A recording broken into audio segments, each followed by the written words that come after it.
ใครต้องดินอ่อนดินมันอ่อนแล้วคนตกทองเถื่อเลยนะพอแล้วเห็นหรอก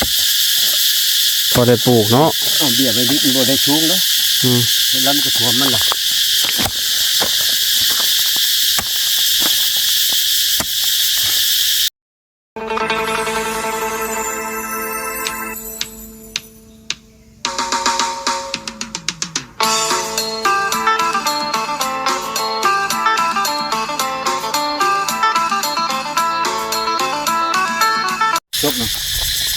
กราบสบายดีFC บัสกุทุกคนเนาะ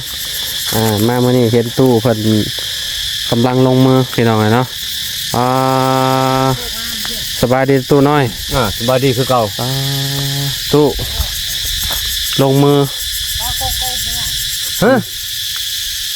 กำลังสิปลูกต้นมิกบนวิกปลูกเขาซักเขาพร้อมชักแล้วบ่เขายังแล้วคนลงมันคนแล้วเนี่ยปลูกวิกก็วิกมึงด้านใหญ่ดอกเขาชุกเลยมันได้บ่เพียงนี่ปลูกทั้งข้าวปลูกทั้งไม่มีป้อมเนาะเขาเกี่ยวเขาแล้วบุรบัตไม่วิกเลยต่อเลยปีที่ช่องเลยบ่ได้ปลูกเพราะมันวิกมันใหญ่มันง้ำปลูกบ่ได้ปลูกข้าวนะปีที่วิกเลยปลูกพร้อมกันโลดได้กิน2อย่างเลยเนาะเขาใหญ่ไหวกว่าเป็นชุกเกี่ยวแซ่บสิปลูกหมักแตงปลูกแล้วบ่ปลูกมันแล้วกับคนปลูกแล้วหมักแตงมึงแตงปลูกมันเลยลุงจะบ่อยู่ฝั่งนะฮะไอ้เมียมันเป็นลุงกระลุงแล้วกระลุงเจ้าแล้วแต่จะเข้าใจบอกว่าไอ้เมียจักเส้นนี่ตู้จักเม็ดเนี่ยเอาห่างกันเนี่ยต้นมิกคือเอาปลูกทีกันแท้3 เมตรแต่ว่ามันจะใกล้3 เมตรเพราะแต่ต้นนี้นี่คือใกล้ๆกันนะระยะเขาเนาะ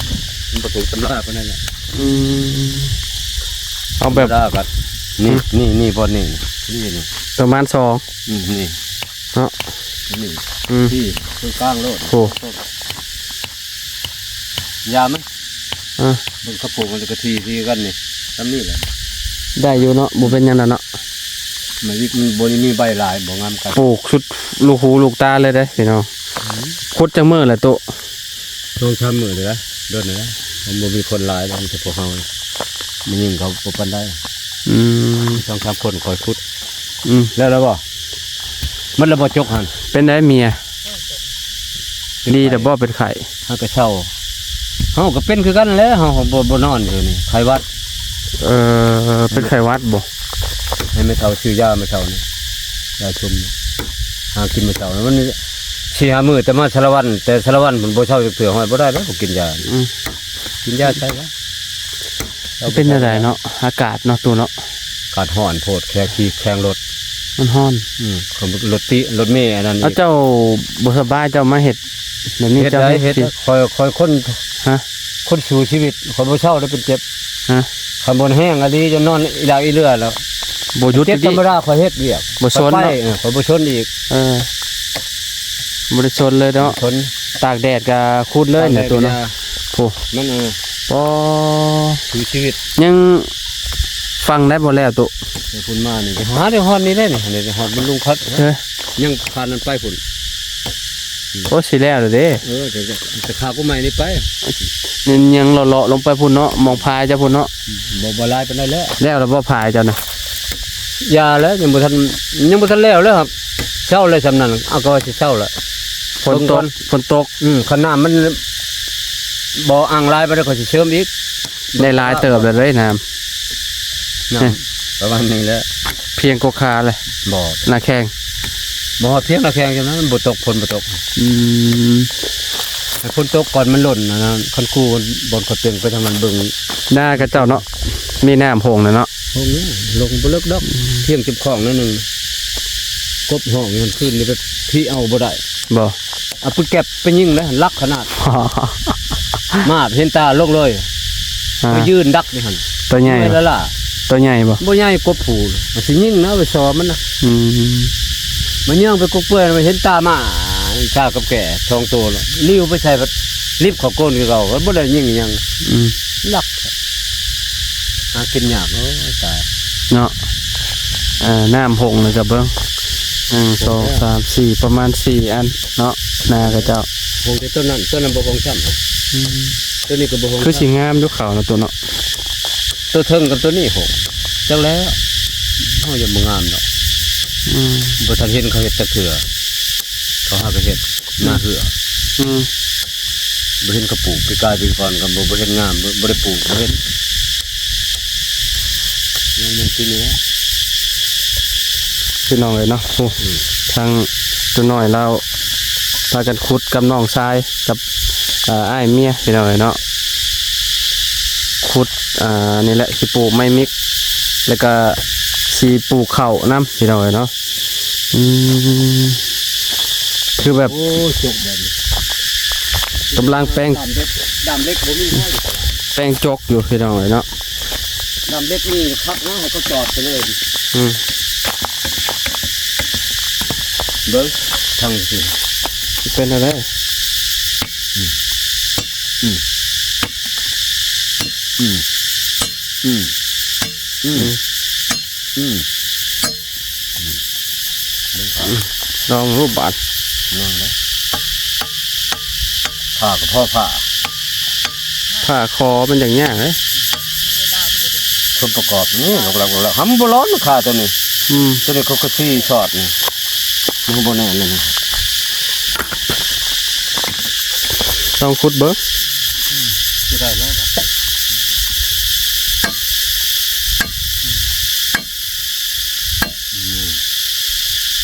พอแล้วตัวนี้ตัวนี้พอแล้ว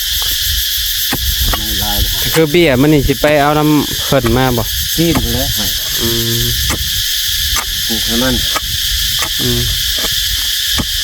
เรียบร้อย พอมันห่อนแห้งนี่เฮ็ดบ่ได้นี่ นี่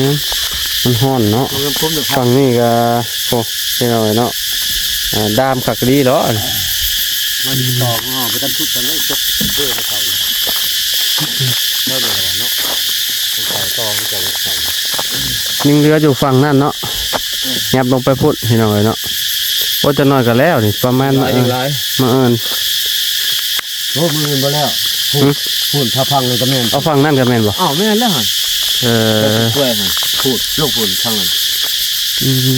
ยับลงไปพุ่นอีกมองนั่นเด้ช่ะผู้มองเป็นแป้นผู้โมแมนบ่ เป็นฮะเป็นนี่ ชุดลูกหูลูกตาผู้ เป็นพูด มาแป้นฝั่งนั้นตุ ทางนั้นพูด โอ้เนาะขาวๆนะ เขาพูดเขาตัวนี้ แม่นไฮโลกนะ ให้นกเขาอันนั้น นี่ชุดแต่หันแหละ เออ ทางลงหันเลยทาง ทางยางอยู่ให้นกหันแม่นครับทางฮอดนั้น อ๋อ ดินเฮาอยู่ตัวนี้ ก็เรา แดนนี่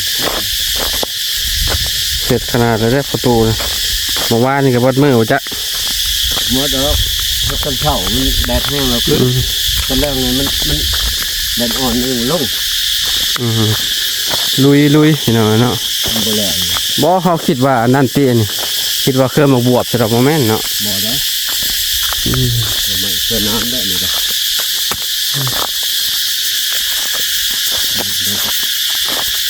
เล่นมาเช่านี่ ต้องเห็ดย่ำคำตัวเอ้ยเจ้าเห็ดแดดๆเป็นนี่เจ้าเมาแดดแล้วเป็น โอ้โหทำนี่จะพักผ่อนนะ คำอะไรจะพักผ่อน อาบน้ำมาชาเลยอ่ะนี่มาเช่าในห้องนี่ใช่เพื่อก่อนนี่ เจ้านี่เห็ดเท่านี้บ่ แม่นหมดแล้วนี่แล้วแม่นรีบเลย ลงไปหอดพุ่นเนาะอ๋อพี่น้องเลยเนาะ ดับเป็น จักเฮกตาร์นะนี่นะตุ ที่ตาตายต้องตาย เฮกตาร์ปลายเนาะเกือบ12 ไร่เนาะเกือบ12เลยเด้อพี่น้องเนาะ บุทัดแทกเนาะจะพี่เนาะแม่นอีเลยเขาบุทัดแทกเลย นี่ชุดตัวนี้ เอาโลไปหอดพุ่นเนาะ คุณแล้วหอดห้องคุณแล้วมันห้องเลยเฮ็ดไม่ได้น้ำจะในน้ำแบบ เจ้าน้อยน้ำมันพ ผัดไปเนาะ เด้อเด็กแถวนี่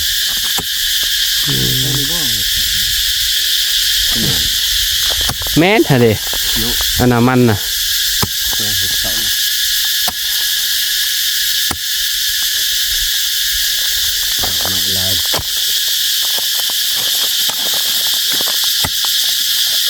ใครต้องดินอ่อนดินมันอ่อน อ่อนแล้วคนตกท้องเถื่อเลยนะพอแล้วเห็นเรา พอได้ปลูกเนาะ เบี้ยไปดิบมันได้ชุ่มเลยเวลามันก็ท่วมมันล่ะ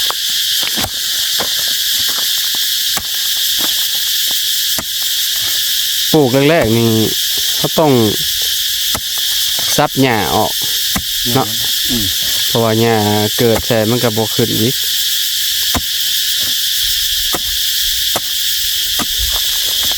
โอ้ดินแบบนี้คักดีเนาะดินงามแล้วแบบนี้ แล้วปลูกเขาพันบงงามได้ดินอย่างเงี้ยปลูกเขาพันบงงาม ปลูกไม่มิกงามเนาะ ยึดจักแล้วก็เลยลองมัน งามเขาว่าปลูกมันก็งามดินแบบนี้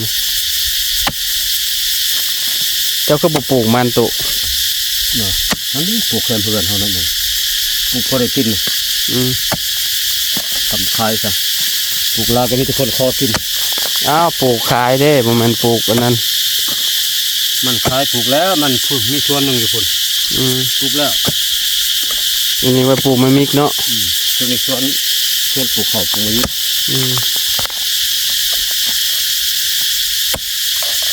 แต่เช้าตื่นจะมุกเห็ดนี่ โอ้ตื่นจะเข่าแล้ว6 โมงแล้ว7 โมง8 โมงแล้วพักผ่อน มันแดดเนาะ มันแห้งแล้วแดดแห้งแล้ว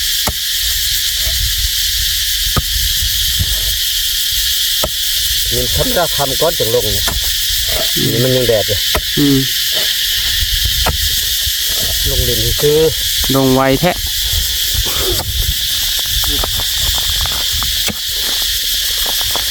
โอ้หมูปวกพอดีเลย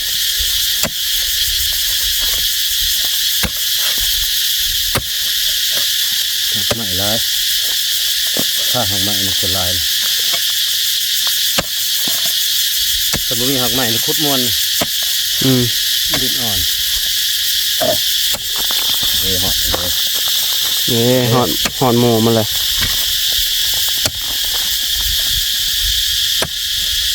คนเก่งคนแข็งแรงนะประตูน้อยสุดยอดเลยขนาดเราเป็นไข่ยังบริชน ปากชุดเผาไข่ก็ละวันเพ็ดแล้วปากจนเผาเนี่ยจนยันลาบได้เงียนคือสิบไปเลยเนาะยามันเดียวสบายจะไปแบบนี้ที่เดือนที่2นี่ไปแล้วหาเห็ดเวียกหาเงินก่อนขี่รถจักรมาเลยนะขี่รถมาเลยบ่ขี่รถจักรหรือรถใหญ่เฮ็ดแล้วว้ายขี่รถใหญ่แล้วบ่ไหวรถจักรก็ขี่มาฮอดตลาดปักเซ่เอาขึ้นรถอยู่หันขึ้นรถใหญ่อยู่หันเอารถจักรขึ้นรถใหญ่มาลงสวรรค์ลูกสวรรค์ขี่มาเลยบัดนี้บ่ใช่รถใหญ่อีกลูกสวรรค์ก็ได้ลูกชิโน่ก็ได้บนลุงมี2 ต่อเพราะความหวังนี่คือแบบความฝันนี่คืออยากได้รถจักรบ่อยากได้แล้วว่ามันเนี่ยนี่ไปตลาดไปย่างอยากได้รถจักรคันหนึ่งเนาะไปหาเงินก่อนเนาะหาเงินกินน้ำก็ได้ไปกินน้ำนะคุดเก่งอะไรนี่2-3 มื้อได้พวกหลายๆอยู่มาสิชุดซอยเลยท่านนี่ก็ได้เนาะบ่ฮอดอาทิตย์กันแล้วมื้อนี้เราเฮ็ดพี่น้องเลยเนาะแบบเห็ดเป็นแบบคุ้มน้อยพอดีพังต้นมิกอะเด้เนาะยังเหลือฝั่งนั่นบ่เนี่ยมีไผแน่ที่ว่าเห็ดนะน้องเมียอะไรก็อ้ายเมียแล้วก็เจ้าก็เมียเราก็ผู้หญิงกับมันบ่ปานใดเขามาซ่าทำพุทธมันคือเขามาแต่เช้าแล้วเขาเลิกก่อนเขาบ่ทนผู้ชายหรอกเจ้าก็เห็ดไปซอยสื่อแล้วเนาะโอ้กำลังรับแล้วนี่เขาต้องปวดหัวบาดขาดไปนี่ไม่รู้เอาได้ให้ชักเขาคือกันได้แม่นบ่ก่อนที่แล้วไหวเนี่ยคอยบ่ลงนี่อยู่อย่างเงี้ยแล้วย้อนเจ้าก็เฮ็ดแท้มันเป็นเฮ็ดหน่อยนึงเลยไปนั่งพักคือเขาบอกแล้วจังยาดื่มน้ำก่อนแล้วพี่น้องเนาะน้ำร้อนโอ้น้ำโมเย็นเนาะ พอแดดแห้งเลยพี่น้อยเนาะ จะกินเดือดง่องเด้ เดือดงองคือหยัง น้ำแข็งนะ ก้อน ไปกินน้ำก้อน น้ำก้อน ตัวแล้วในหมู่บ้านจะโบขาย เย็นสบาย หมูมีขายตัว แทกแล้วบ่นี่บ่บนคุดนะ ไปขุดปุ๊บบ่ อ่า เออไปจ้ะขอโตเลยเนาะพี่น้องเอ้ยเนาะเดี๋ยวให้พอตูน้อยเพิ่นไปบุกเบิกทีบอกเบิกทางก่อนพี่น้องเอ้ยเนาะเดี๋ยวจะว่ากันใหม่เนาะต้นไม้ใบหญ้าก็เริ่มเคี้ยวแล้วฝนตกใส่ดุพี่น้องเอ้ยเนาะ บนทีกับที่นี่ ขึ้นมาเต็มเลยเนี่ยตู้เนาะ เป็นนี่กระป๋าปลูกข้าวเรียงชัดก่อน บนใต้บ่อันนี่นี่ต้นอันนี้เจ้าเนี่ยนี่เลยนี่เอาเรียบร้อยเลย โอ้ยอันนี้บ่ตายดอกกินฝนตกมันก็ขึ้นแล้วเนี่ย ฮะ ที่ใกล้แล้วก็แนวนี้แหละขจูดตะมิด หน่อไม้พี่น้องเนาะ ไม่ไล่ โอ้ นี่แค่นี้ มาฝั่งนี้ไหมเนาะ ประมาณหมดเลย มาพี่ เฮ้ยตัวเป็นยังบ่แถวนี่มันเลื่อนกันเลย เอากับแถวนี้ เป็นขุดแล้วเป็นไม้ไหวไม้ไหวไม้ไหว นี่ พี่น้ คือ อง มันยังตัวนี้นะ ไม้ไหวเต็มหมดเลย ที่แล้วแถวนึงแล้วบ่แล้วตอนแล้วมันหอมมือยังได้พักผ่อนนะ ขุดไม้ไหวไม้ไหว ที่ว่าแล้วเลย ยับเลาะลงไปหอดพุ่นเนาะ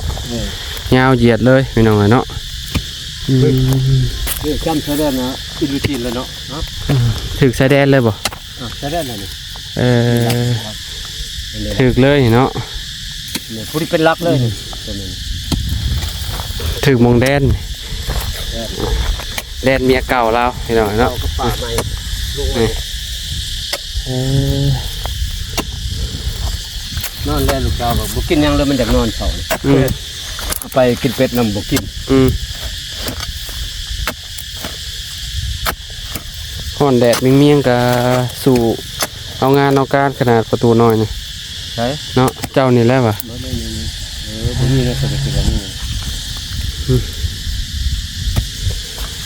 เอาโอเคพี่น้องเลยเนาะจังได้ก็ขอบคุณพ่อแม่พี่น้อง FC ประชุมทุกคนมื้อนี้ก็แวะเวียนมาหาประตูเพิ่นพี่น้องเนาะประตูน้อยประตูบุญพี่น้องเนาะเพิ่นก็ลงมือกำลังสิปลูกพังต้นไม้มิกพี่น้องเนาะใช้เวลาจักมื้อในตู้ก็จะสิเอามาให้หรือว่าไปเอาเอง โอ้ยยังบ่ทันแล้วนี่เด้แล้วคุดคุ้มแล้วมันช่างเข้ามาเลยเข้ามาเลยคันเฮาเอามาไปเพิ่นจะมันตายบ่มีคุมปลูกบ่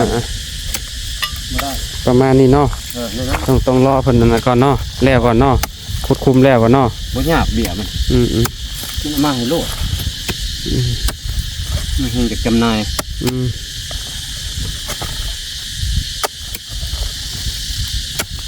ประมาณนี้พี่น้องเนาะยามแรงๆพุ่นอากาศดีมันบ่ฮ้อน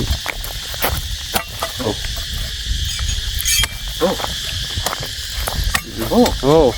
บ่ได้บ่กระต่อต้องยับมานิดนึง ถึงมากระหินเด้ ตลาดเนาะกระต่อ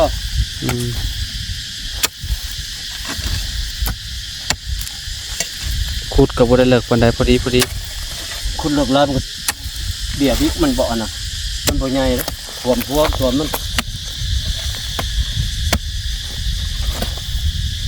ใช้เวลาจักปีนี่จักตัดนี่โต7 ปี 7 ปีขึ้นไป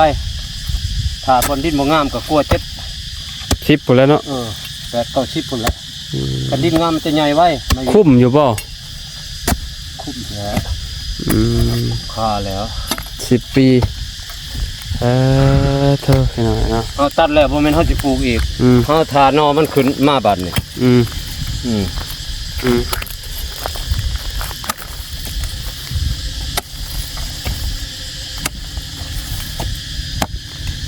โอ้ดินแข็งบัดนี้ก็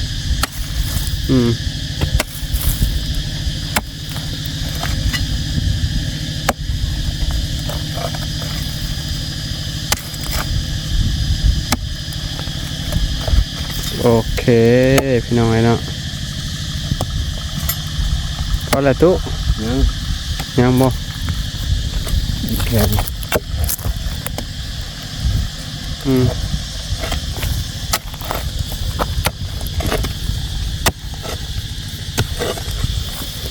ตาย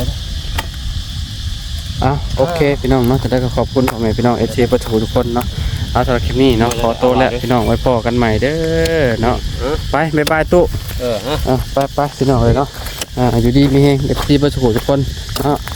ขอบคุณหลายๆเด้อที่เข้ามาติดตามและเป็นกำลังใจเนาะบ่ว่าสิอยู่ในต่างประเทศสำหรับคลิปนี้เนาะขอตัวแล้วพี่น้องสบายดีเบิดทุกคนพี่น้องโดย